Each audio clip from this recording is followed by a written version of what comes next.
사도신경으로 신앙 고백합니다. 나는 전능하신 아버지 하나님 천지의 창조주를 믿습니다. 나는 그의 유일하신 아들 우리 주 예수 그리스도를 믿습니다. 그는 성령으로 잉태되어 동정녀 마리아에게서 나시고 본디오 빌라도에게 고난을 받아 십자가에 못 박혀 죽으시고 장사된 지 사흘 만에 죽은 자 가운데서 다시 살아나셨으며 하늘에 오르시어 전능하신 아버지 하나님 우편에 앉아 계시다가 거기로부터 살아있는 자와 죽은 자를 심판하러 오십니다. 나는 성령을 믿으며 거룩한 공교회와 성도의 교제와 죄를 용서받는 것과 몸의 부활과 영생을 믿습니다. 아멘. 171장 찬송. 171장.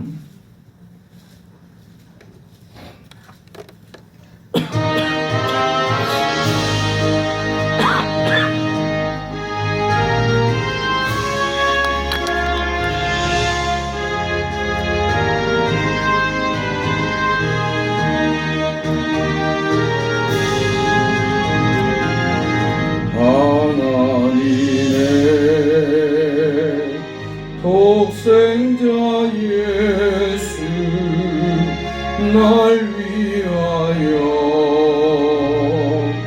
오시었네. 내 모든 죄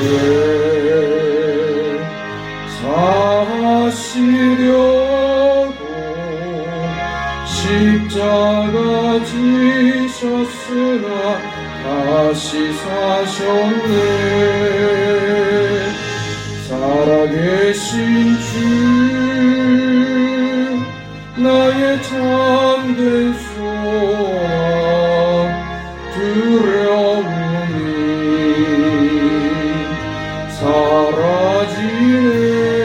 사라지네. 사랑의 주를 갈 길도 내 모든 삶의 기쁨 늘 충만하네. 주 안에서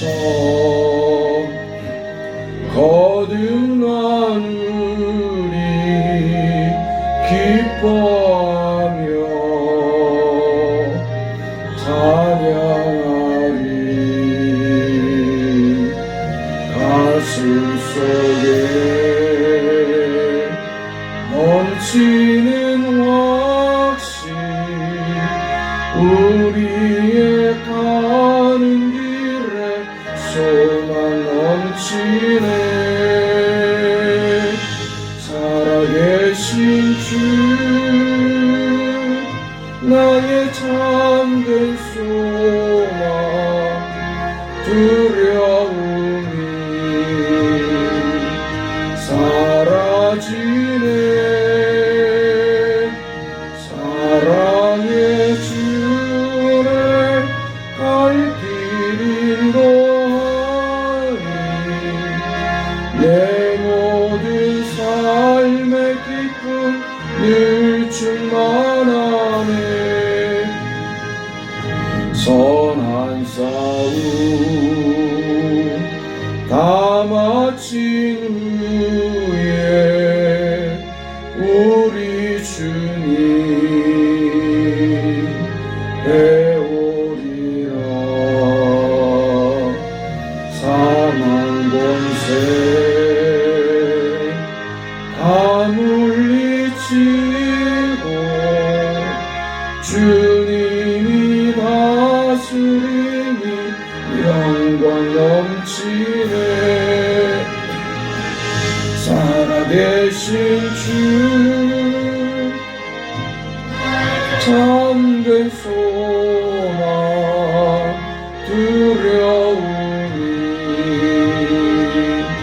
사라지네.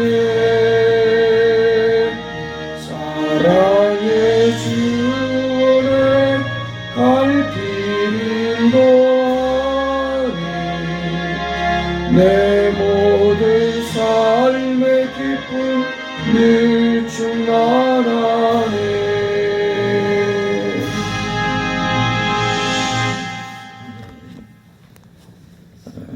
하나님의 말씀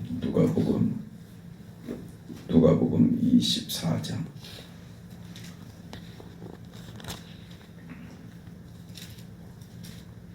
13절부터 누가복음 24장 13절부터 35절까지 보겠습니다. 13절부터 35절까지. 네, 우리 함께 읽습니다. 그날에 그들 중 둘이 예루살렘에서 25리 핫되는 엠마오라 하는 마을로 가면서 이 모든 된 일을 서로 이야기하더라. 그들이 서로 이야기하며 문의할 때에 예수께서 가까이 이르러 그들과 동행하시나 그들의 눈이 가리어져서 그인 줄 알아보지 못하거늘 예수께서 이르시되 너희가 길 가면서 서로 주고받고 하는 이야기가 무엇이냐 하시니 두 사람이 슬픈 빛을 띠고 머물러 서더라. 그 한 사람인 글로바라 하는 자가 대답하여 이르되 당신이 예루살렘에 체류하면서도 요즘 거기서 된 일을 혼자만 알지 못하느냐. 이르시되 무슨 일이냐. 이르되 나사렛 예수의 일이니 그는 하나님과 모든 백성 앞에서 말과 일에 능하신 선지자이거늘 우리 대제사장들과 관리들이 사형 판결에 넘겨주어 십자가에 못 박았느니라. 우리는 이 사람이 이스라엘을 속량할 자라고 바랐노라. 이뿐 아니라 이 일이 일어난 지가 사흘째요.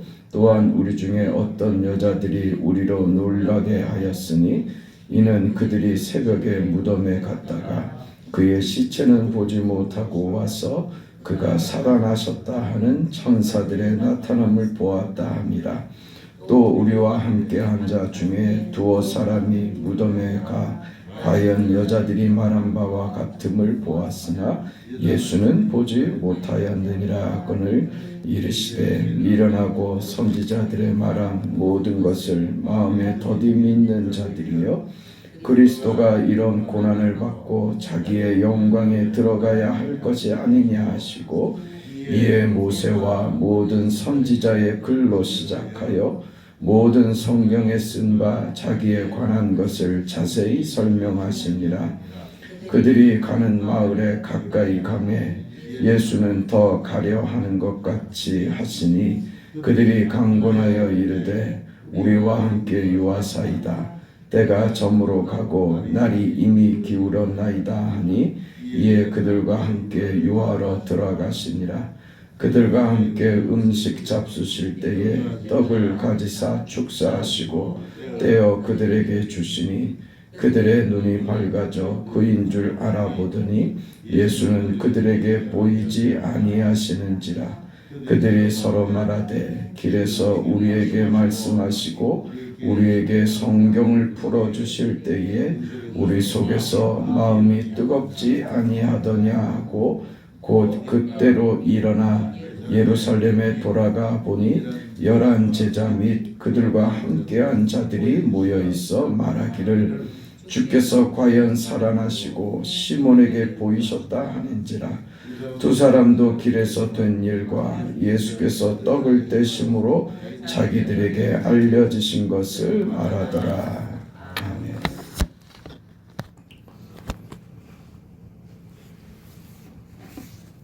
예수님께서 부활하셨지만 예수님의 부활을 그 사실을 알고 있지 않습니다.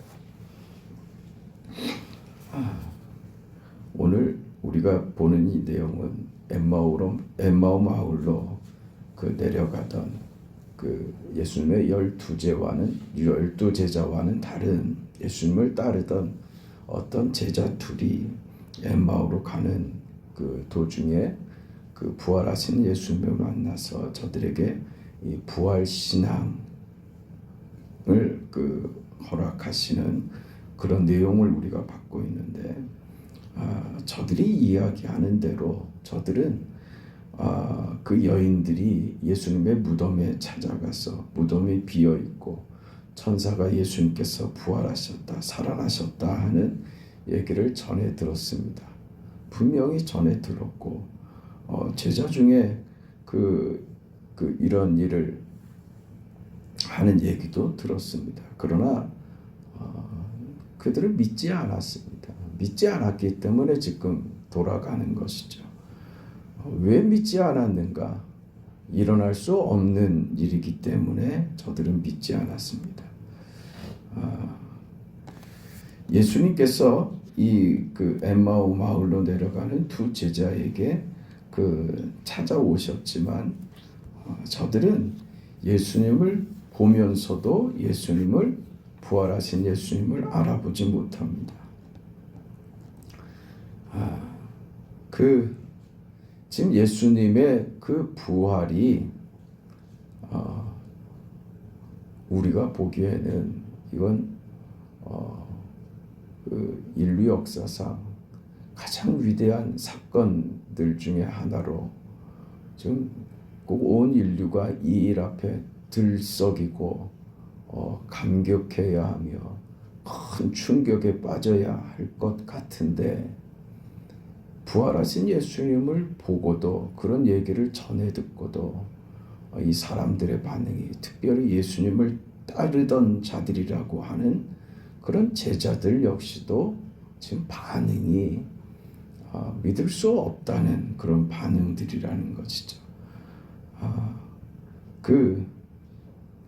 세상은 예수님이 죽기 전이나 예수님이 십자가에서 죽으신 때나 지금 부활하신 때나 세상은 여전히 달라지는 것이 없이 그 분위기, 그 상황 그대로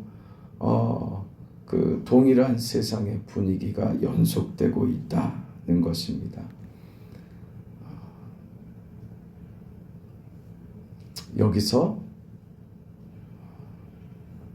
여기서 하나님께서 일을 이루신다는 사실을 기억해야지 돼요. 우리가 보기에 달라진 것도 없고 동일한 시간과 동일한 상황과 뭐 달라질 것도 없는 어제와 동일한 오늘 같은 하루를 우리가 사는데 그 속에 하나님이 찾아오신다는 사실을 우리는 그걸 잘 모른다는 거예요. 저들은 지금 무슨 일이 벌어지고 있는지 이 기가 막힌 역사가 부활의 역사가 이루어지고 있음에도 저들은 여전히 모르고 있습니다. 여전히 낙심하고 있고 당황하고 있고 걱정하고 있고 그래서 자포자기 포기한 상태로 자신들의 자리로 갈 길로 돌아가고 마는 이게 현실입니다. 우리가 겪고 있는 우리가 살고 있는 우리 삶의 현실들입니다. 이 속에 주님이 찾아오시더라 이겁니다. 우리의 반응과 상관없이 예수님이 부활하셨어 하면서 호들갑을 떨고 무슨 감동을 받아서 이제 내가 주를 위해 그런 게 전혀 없다고요.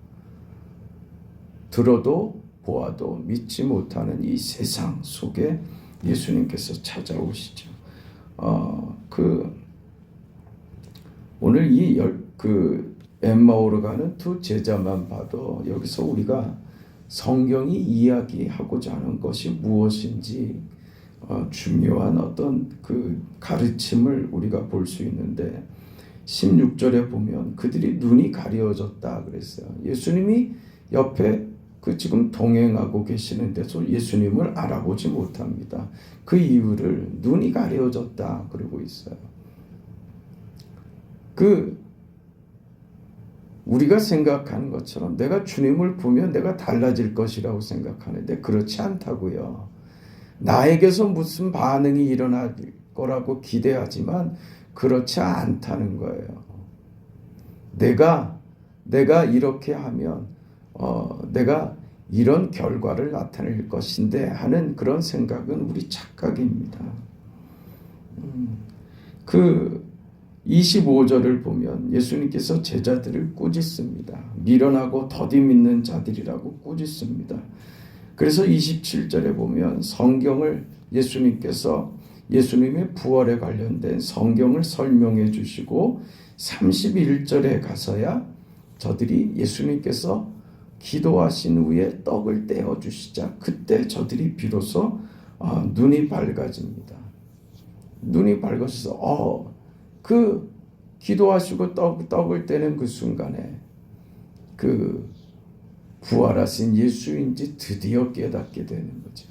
그건 저들이 드디어 깨달았다는 것이 아니고 눈이 가리워져 있던 저들을 예수님께서 눈을 뜨게 하신 것이죠. 눈을 뜨여 주신 것이죠.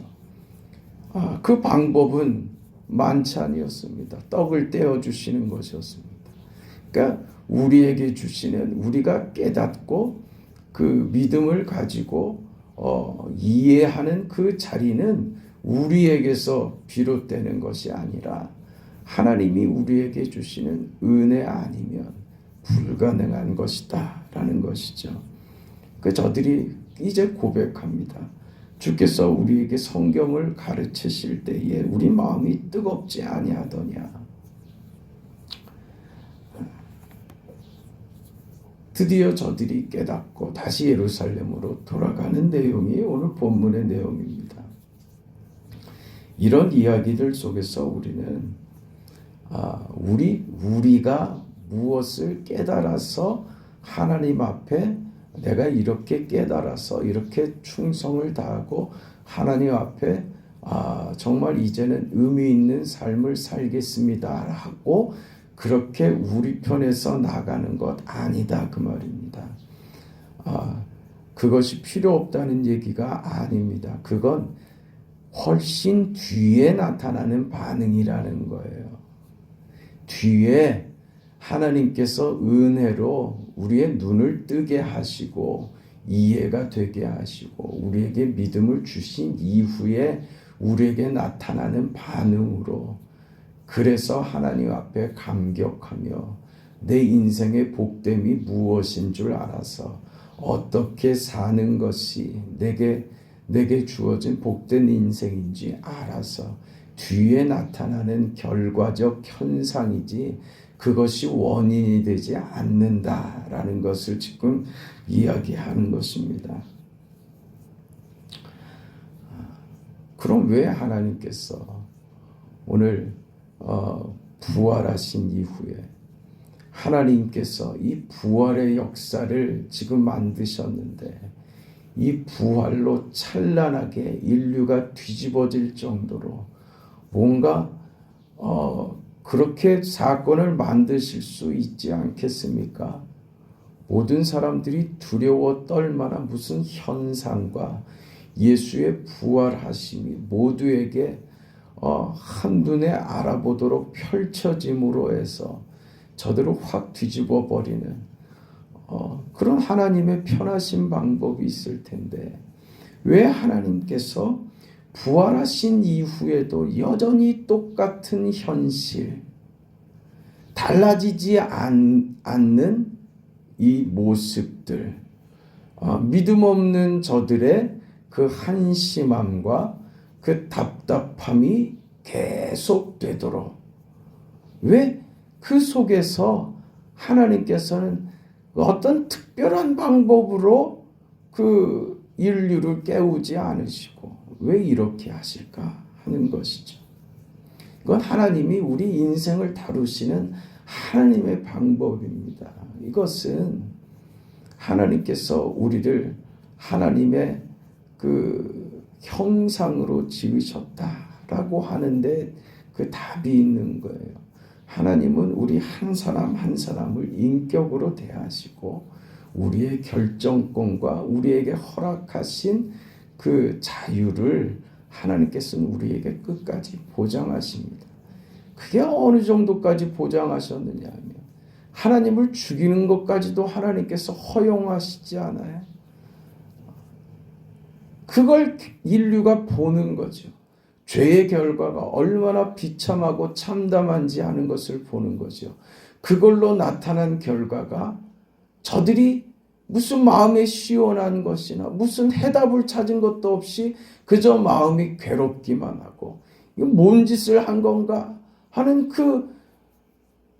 아주 설명할 수 없는 그 이상한 감정 속으로 그 결과가 그렇게 돼버리고 말더라 이겁니다. 그 속에 부활하신 주님이 다시 찾아오는데 어떤 방식으로요? 그 사실을 가지고, 부활이라고 하는 그 사실을 가지고 우리에게 호령하는 방식으로 오지 않으셨다는 거예요. 나 살아났다. 봤냐?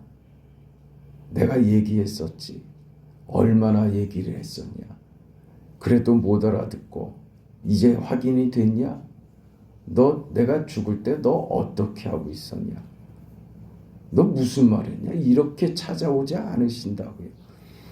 예수님을 직접 사형 언도를 내리고 사형을 집행했던 그 권력자들에게, 대제사장들에게 찾아가서 따끔하게 혼을 내주시고 그러지 않으신다고요.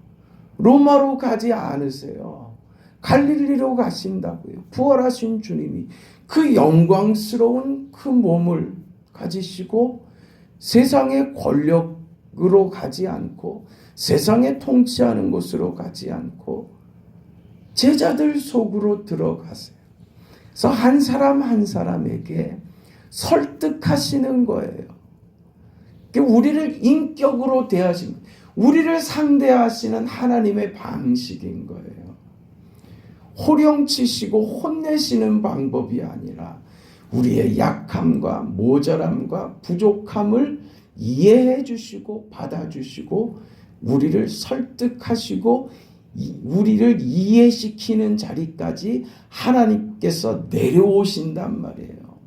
우리 수준까지 내려오셔서 우리를 이해시키려고 하신단 말입니다. 그래서 지금 엠마오 마을로 가는 두 제자에게 찾아오셔서 저들을 이해시키죠. 부활에 대해서 알게 하시고, 그래 결국은 눈이 떠서 부활의 주님을 보게 하시는 것이죠. 그 주님께서 그 부활을 권력으로 쓰지 않으셨습니다. 힘으로 사용하지 않으셨습니다. 하나님의 능력과 하나님의 뜻을 우리에게 포기하지 않고 설득하시는 하나님, 우리에게 이해시키는 하나님이세요. 그러지 않고 우리 성질 같았습니다. 벌써 몽둥이를 몇 번 더 들었지. 네? 어떤 사람 신앙생활 하다가 그 신앙생활 제대로 못 해가지고 무슨 사고가 나고 혼이 나고 그런 거 가지고 내가 저럴 줄 알았다. 그런 말 할 수 있는 인생은 아무도 없어요. 네? 저 사람이 혼날 만한 짓을 했으면 우리는 혼날 만한 짓을 안 해서요. 참아주신 거예요. 참아주신 거예요. 우리를 이해시키는 자리까지 하나님이 계속해서 참아주신 거예요. 어떤 사람은 그 방법이 적절했기에 어려움을 통해서 깨닫게 하시는 방법으로 갈 수 있지만, 그래서 너는 못났고 나는 너보다 잘났다, 그거 없는 거예요. 고린도후서 4장 6절에 보면 어두운데 빛이 빛이라 말씀하셨던 그 하나님께서 예수 그리스도의 얼굴에 있는 하나님의 영광을 아는 빛을 우리 마음에 비추셨다 그랬어요. 어두운데 빛이 빛이라 말씀하셨던 이게 뭡니까? 천지창조죠. 빛이 있으라 하셨던 이게 뭡니까? 창조죠. 빛이 있었고 하는 무에서 유를 창조하시는 그 능력으로 예수 그리스도의 얼굴에 있는 하나님의 영광을 아는 빛을 우리 마음에 주셨다 그러는 겁니다. 그러니까 이게 뭐예요? 부활의 소망이나 우리 안에 부활의 예수를 믿는 그리스도의 영광을 아는 그 빛을 우리 안에도 창조하셨다 그 말입니다. 이 창조인 거예요. 그러니까 하나님의 역사인 거죠. 우리 안에 있는 어떤 근거와 이유가 부활의 영광을 깨닫는 어떤 동기가 되거나 그 이유가 되지 않았다는 것이죠. 창조하신 거예요. 창조하셔서 우리 안에 허락하신 것입니다. 그래서 부활의 영광, 그 신앙, 그 이해의 자리. 그래서 나도 주님처럼 주님과 같이 십자가를 나의 삶으로 부활의 영광을 나의 것으로 받고 그 인생을 살아가겠습니다 하는 자리로 우리가 갈 수 있게 되었다는 것이죠. 그것은 하나님께서 우리 안에 천지를 창조하셨듯이 빛을 창조하셨듯이 우리 안에 허락하신 창조된 믿음이며 창조된 은혜이며 창조된 소망이고 창조된 확신이고 창조된 이해이다. 그것이 우리 인생에게 허락됐다는 것입니다. 그것이 부활의 기적입니다. 그것이 우리 안에 허락된 부활 신앙인 것입니다. 예수를 죽음과 사망에서 일으키셨던 것처럼 우리를 죽음과 사망에서 깨우는 이 창조의 사역, 창조의 역사가 오늘 우리 가운데 임하는 것이고 그렇게 하나님이 우리 가운데 찾아오시는 것입니다. 우리 안에서 결심과 다짐으로 주님 앞에 찾아간 것이 아니라 그것은 뒤에 벌어지는 결과적 현상이고 원인은 하나님이 우리 안에서 창조하신 창조적 역사가 우리로 부활의 주님을 믿고 소망과 은혜와 역사와 기대와 이해와 그 새로운 삶에 대한 그 동인과 그 자격과 신분이 하나님께서 우리에게 찾아오심으로 허락되었다는 것입니다. 그래서 우리 신앙이라고 하는 것은 내가 주를 위해서 무엇을 할 것인가 하는 것보다 앞서서 우리가 주를 몰랐을 때도 주께서는 우리를 위해서 일하고 계셨다라는 것을 깨우치는 자리가 믿음의 시작점인 거예요. 하나님께서 아무 자격도 쓸모도 하나님에 대한 어떤 이해도 하나님을 찾지도 않았던 이 죄인을 위해서 하나님께서 나보다 먼저 나를 사랑하셨고 나를 먼저 구원하셨고 나를 먼저 일으켜 세우셔서 이 위대한 인생을 허락하셨다. 그것을 내가 이제 깨달아. 이제 정말 위대한 인생, 복된 인생, 거룩한 인생, 하나님의 자녀된 그 인생을 내가 살겠다라고 고백하고 다짐하는 쪽으로 가는 것이죠. 그래서 이게 우리가 받은 복이며 그래서 그 마태복음에 등장하는 팔복의 내용들은 이렇게 하면 복이 있다고 그걸 조건으로 해서 결과적으로 복이 임한다고 하는 말이 아닙니다.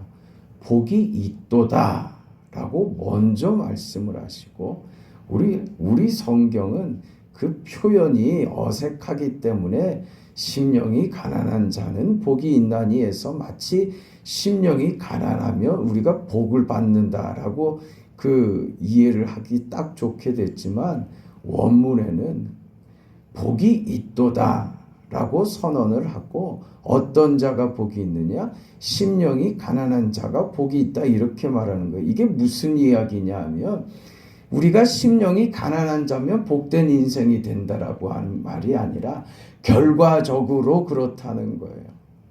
결과적으로. 우리가 왜 복된 인생인가? 우리가 왜 복된 인생이 되었는가? 심령이 가난하게 된 내 결과를 보니 내가 하나님의 복을 받았구나. 이걸 깨우치는 거예요. 그건 결과적으로 나타난 현상입니다. 우리 안에 본래적으로 가지고 있는 게 아니라는 얘기예요.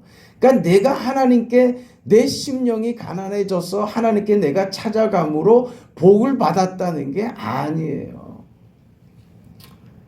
애통하고요. 뭘 그런 게 내가 은혜를 받아서 애통하는 자가 된 것이지 복받은 증거가 애통하는 것으로 나타나는 것이죠. 그래서 악인의 꾀를 죄인의 길로 가지 않고 오만한 자의 자리에 앉을 수 없게 된 것, 그것이 바로 그래서 주님밖에 바라볼 수 없게 된 것, 그것이 너희에게 복이다 이렇게 말씀하시는 거예요. 여러분 복받은 인생을 살 수 있겠어요? 여러분에게 그 노력과 그 조건과 그 이유를 여러분에게 찾을 수 있겠어요? 여러분 우리가 그렇습니까? 네? 언제나 하나님보다 내가 더 우선이죠. 네? 최소한만 하죠. 우리는 하나님께 늘 최소한만 하죠. 우리가 할 수 있는 것에 최소한만 하려고 합니다. 그 이상은 안 하려고 든다고요. 그 이상 하면 나한테 무슨 큰일이라도 날 것처럼, 내가 대단히 힘들어지고 내가 큰 손해라도 날 것처럼 더 이상은 안 하려고 든다고요. 정직해져 보세요. 그렇지 않아요? 네? 그 이상 안 하려고 한다고요.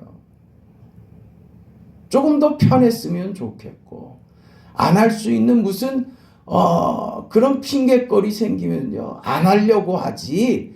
그럼에도 불구하고 하려고 들지 않는다니까요. 우리 본성 속에 그런 게 없다고요. 이렇게 은혜를 받고 복 있는 사람이 됐음에도 불구하고 우리는 그렇게 하나님 앞에 최선을 다하지 않는다고요. 그런데 뭐요? 받지도 않았는데 내가 하나님 앞에 조건과 이유를 내 쪽에서 만들어낼 수 있다고요? 터무니없는 소리요. 그렇게 되지 않습니다. 네?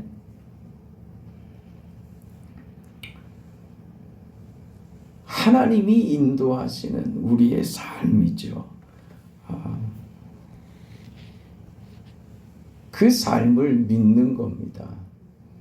내가 생각하는 기준과 내가 소원하는 것을 하나님께서 안 주시는데도 불구하고 그래도 나는 하나님의 뜻이 옳다고 믿습니다. 하나님의 뜻에 순종하겠습니다. 내 기대보다 하나님이 내 인생에 걸고 있는 기대가 옳고 크고 언제나 좋다고 하는 것을 믿습니다라고 하나님 앞에 순종하겠습니다 하고 가는 것이 믿음으로 사는 길입니다. 이 자리까지 주께서 찾아 들어오신다고요. 우리 인생의 이 밑바닥까지 찾아 들어오신다고요. 어떤 주님이요? 부활하신 주님이요. 내가 사망 권세를 깬 것처럼 네 안에 있는 이 불신앙과 불순종과 모자람과 너의 연약과 너의 게으름과 너의 약함을 내가 깨부수겠다. 내가 은혜로 너를 일으켜 세우겠다. 그래서 너를 내가 기대하고 바라고 네 인생에 허락한 그 복되고 거룩한 삶을, 그런 인생을 만들겠다. 그게 하나님의 의지인 것이고 그렇게 우리 가운데 찾아오시는 것이죠. 이것을 깨닫는 자가 복된 거예요. 복돼서 이걸 얻는 게 아니라 받았다는 걸 아는 게, 내 인생이 이런 인생이 되었구나 하는 것을 아는 게 복된 거란 말입니다. 그럼 그때 우리는 가릴 것이 없고 아까운 것이 없고 정말 하나님께 더 할 수 없어서 아쉬울 뿐이죠. 우리 인생이 정말 신이 나고 감동과 감격이며 주를 위해서 사는 것에 그 기쁨이 무엇인지 남들에게 알리고 싶어서 안달이 나는 정말 기쁨에 충만한 그런 삶이 되는 것이죠. 이 자리까지 주께서 찾아오셔서 데리고 가려고 하는 것이 바로 이것입니다. 이 자리가 우리가 참된 신자가 되는 믿음의 자리에 서는 기적이고, 하나님께서 우리 가운데 찾아오셔서 우리 가운데 이루려고 하시는 부활의 영광이며 우리 가운데 창조하시는 하나님의 기대입니다. 주께서 부활하셔서 빌라도를 찾아가지 않으셨습니다. 대제사장을 찾아가지 않았습니다. 권력자들을 향하지 않았습니다. 두려움에 떨고 있는 제자들을 찾아갔습니다. 세상에서 가장 모자라고 약한 오늘 우리를 찾아오셨습니다. 그게 무슨 의미인지 깊이 새기시길 바랍니다. 주님의 마음은 오늘 우리에게 있다는 사실을 기대하시고 그것이 우리가 살아갈 수 있는 힘이 되고 그걸로 우리는 견뎌내고 자신 있게 설 수 있는 것입니다. 그런 부활주일에 은혜가 있기를 원합니다. 자비하신 아버지 하나님, 영광의 뜻을 오늘 하루 우리에게 이루어 주시고 아버지께서 원하시는 부활의 능력과 그 은혜를 늘 감격 속에서 살아가는 우리 모든 인생 되게 하여 주시옵소서. 부활의 주님께서 우리의 낮은 자리, 미련한 자리, 못난 자리까지 직접 찾아오셔서 우리에게 은혜를 주시고 우리에게 구원과 새 생명과 감사와 기쁨과 소망과 은혜를 창조하여 주심을 믿고 감사합니다. 이 인생을 받은 자로서 하나님 앞에 뜨거운 삶을 살아가는 우리 모두가 되도록 축복하여 주옵소서. 오늘 거룩한 주일에 하나님께 드리는 우리의 예배를 하나님 받아주시고 모든 성도들이 기쁨으로 이 자리에 참여하여 부활의 기쁨을 함께 찬양하며 하나님의 영광을 함께 노래하는 복된 날 되게 하여 주시옵소서. 우리의 간구에 이 시간 응답하옵소서. 예수님의 이름으로 기도합니다. 아멘. 하늘에 계신 우리 아버지여, 이름이 거룩히 여김을 받으시오며 나라가 임하시오며 뜻이 하늘에서 이루어진 것 같이 땅에서도 이루어지이다. 오늘 우리에게 일용할 양식을 주시옵고 우리가 우리에게 죄 지은 자를 사하여 준 것 같이 우리 죄를 사하여 주시옵고 우리를 시험에 들게 하지 마시옵고 다만 악에서 구하시옵소서. 나라와 권세와 영광이 아버지께 영원히 있사옵나이다. 아멘.